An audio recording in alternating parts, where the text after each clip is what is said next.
Jay Collins was raised by his grandfather, a World War II veteran who taught Jay the value of serving his country and inspired him to join the Army. I joined as a all-source analyst, an intelligence analyst, and eventually I was really fortunate to get to try out for Special Forces. You know, I never had to work quite so hard to be average, to be frank, and you know, I count myself lucky every day to get to be a part of that community. There's so many amazing people. One of the amazing people Jay met in Special Forces was his wife, Layla. Honestly, we ran off to Vegas and got married 2 months later. It should have never worked out. We're that couple that everyone's like, oh, give him a year. For our first 10 years of marriage, we hardly lived together. You know, she would be gone and come back, and I would be gone and come back. And we've been married for over 20 years now, so must have done something right. In 2007, during an attack on his base, Jay was struck in the arm by a ricocheted bullet. I felt something. I thought it was a bug stain or burning. I was slipping on the gun deck, is what I remember. You know, it was my blood. Despite his injury, Jay finished his deployment. 4 months later, while once again defending his base from attack, a mortar round exploded beside Jay, throwing him down a flight of stairs. You know, everything was attached. You know, it was bleeding in a few spots, but big whoop, right? Like it doesn't seem like it's that big a deal. The overpressure from the blast had a bigger impact on Jay's body than he realized at the time. My leg just kept getting worse and worse and worse. Eventually the hair fell out, the toenails fell out, my skin was blue.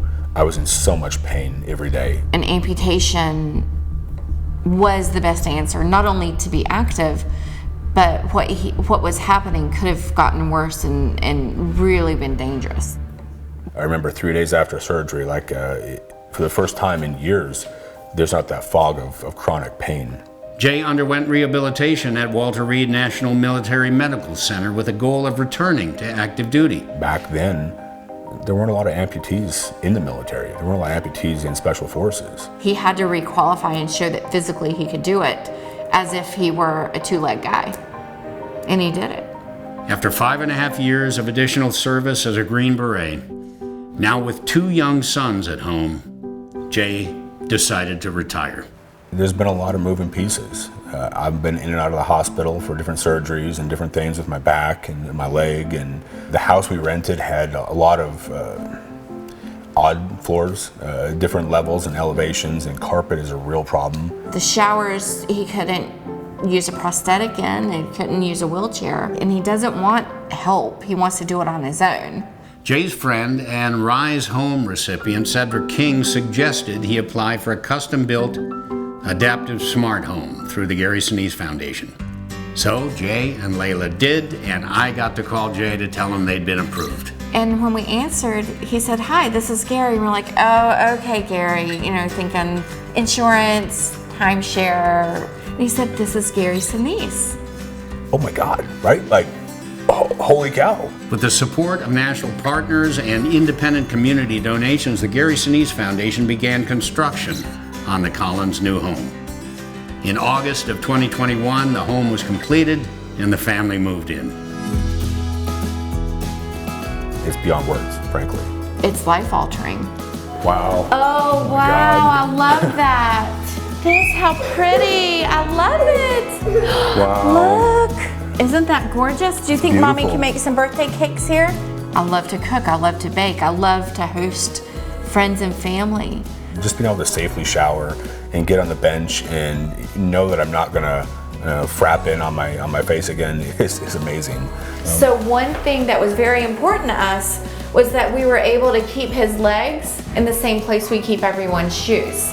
So each kid will have their cubby for their shoes, their book bag, and the same with the legs. You know, having floors you can walk in and out of, you know, they're very safe to walk on. They're grippy. And, you know, they did things for Gabe.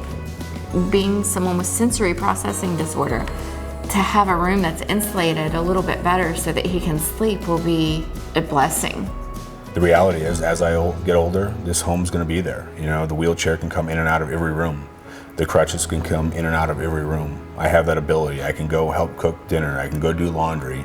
I can be an active participant in my life no matter the circumstances. It's independence and it's freedom, not just for him, but for the whole family. One of our big mottos in the special operations community is leave things better than the way you found them, we're going to keep doing that. And this allows us to. Jade, Layla, and their 2 boys look forward to a fresh start. At the Gary Sinise Foundation, we serve our nation by honoring our defenders, first responders, their families, and those in need.